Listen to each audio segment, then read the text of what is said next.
Бургаския държавен университет професор доктор Асен Златаров чрез Министерството на регионалното развитие и благоустройството в периода октомври 2020 – ноември 2023 година имаше възможността да изпълни проект "Трансграничните региони сътрудничат за син растеж", първи стратегически проект от програма Интерект за трансгранично сътрудничество България и Турция.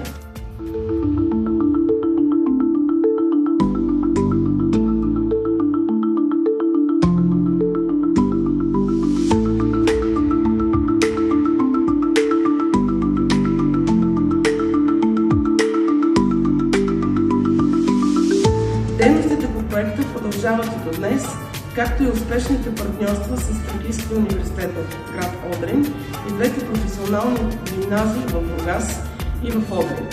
Чрез дейностите по проекта са създадени два идентични изследователски центъра за син растеж в Бургас и в Одрин.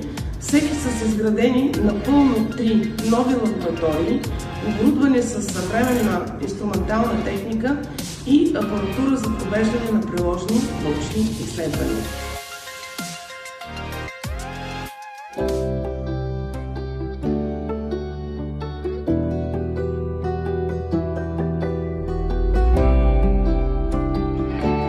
Doçent Doktor Emre Atılgan, Trakya Üniversitesi Sağlık Bilimleri Fakültesi'nde öğretim üyesiyim. Aynı zamanda ilgili projenin koordinatörüyüm. Trakya Üniversitesi adına projeyi yürütüyorum.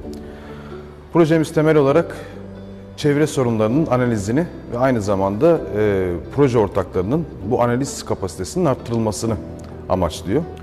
Projemizin yazımına 2020 başında başladık. Projemizde 4 ortak olarak ilerliyoruz. Bizim lider ortağımız Bulgaristan Profesör Doktor Aslan Zlatarov Üniversitesi. Biz yine projede ortak olarak yer alıyoruz. Bulgaristan'dan Akad Zelinski Yüksekokulu ve yine Türkiye'den Edirne Lisesi proje ortakları arasında yer almakta.